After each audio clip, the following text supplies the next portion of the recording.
8 tahun dan pidana denda sebesar 300 juta rupiah.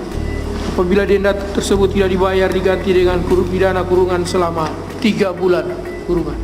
Puji Tuhan, alhamdulillah, Patrialis Akbar divonis 8 tahun penjara. Ditulis oleh Argo dari siber.com.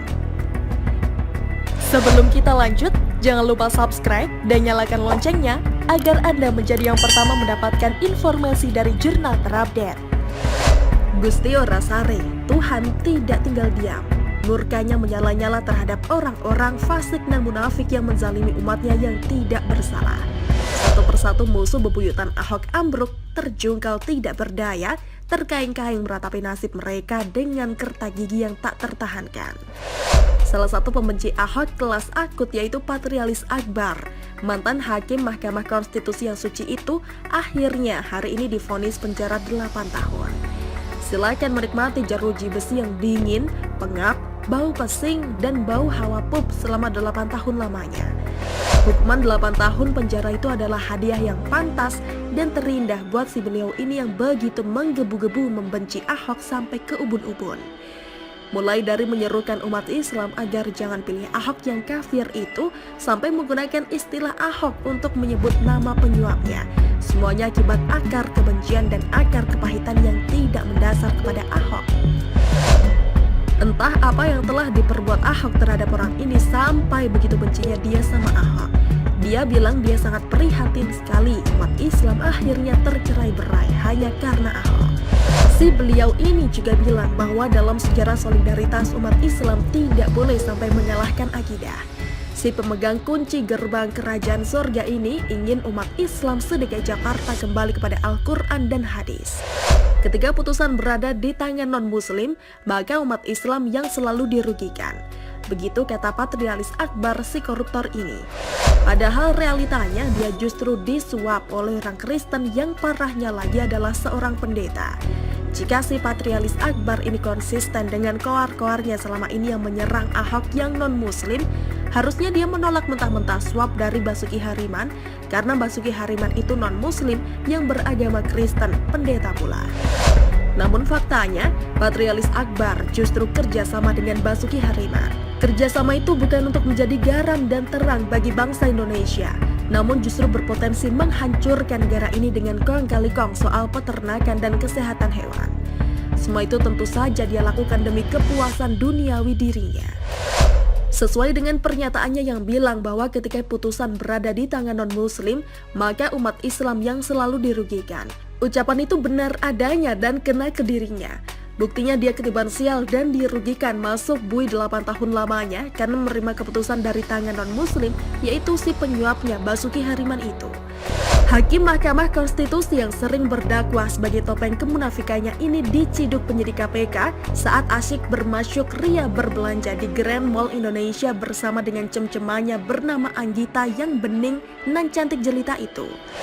Barang busuk sekalipun disimpan rapat-rapat suatu saat akan tercium juga baunya. Kedok busuknya Patrialis Akbar yang menerima suap terkait permohonan izin materi Undang-Undang Nomor 41 Tahun 2014 tentang peternakan dan kesehatan hewan adalah perbuatan keji karena tidak mendukung program pemerintah dalam hal memberantas korupsi dan juga menciderai lembaga Mahkamah Konstitusi. Akhirnya kena batunya juga orang munafik ini. Hari ini dia divonis 8 tahun penjara karena terbukti melanggar pasal 12 huruf C, Yunto pasal 18 Undang-Undang Nomor 31 Tahun 1999 sebagaimana diubah dalam Undang-Undang Nomor 20 Tahun 2001 tentang pemberantasan tindak pidana korupsi, Yunto pasal 55 ayat 1 ke 1, Yunto pasal 64 ayat 1 KUHP. Patrialis juga diwajibkan membayar denda 300 juta rupiah subsidi 3 bulan kurungan. Harusnya dia bersyukur keputusan hakim itu lebih ringan dari tuntutan jaksa KPK yang menuntutnya 12,5 tahun penjara, membayar denda 500 juta rupiah subsidi 6 bulan kurungan.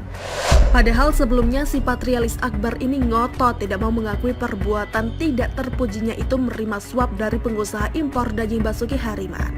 Dia berupaya meyakinkan kepada dunia bahwa tuduhan menerima suap itu adalah hal yang tidak benar.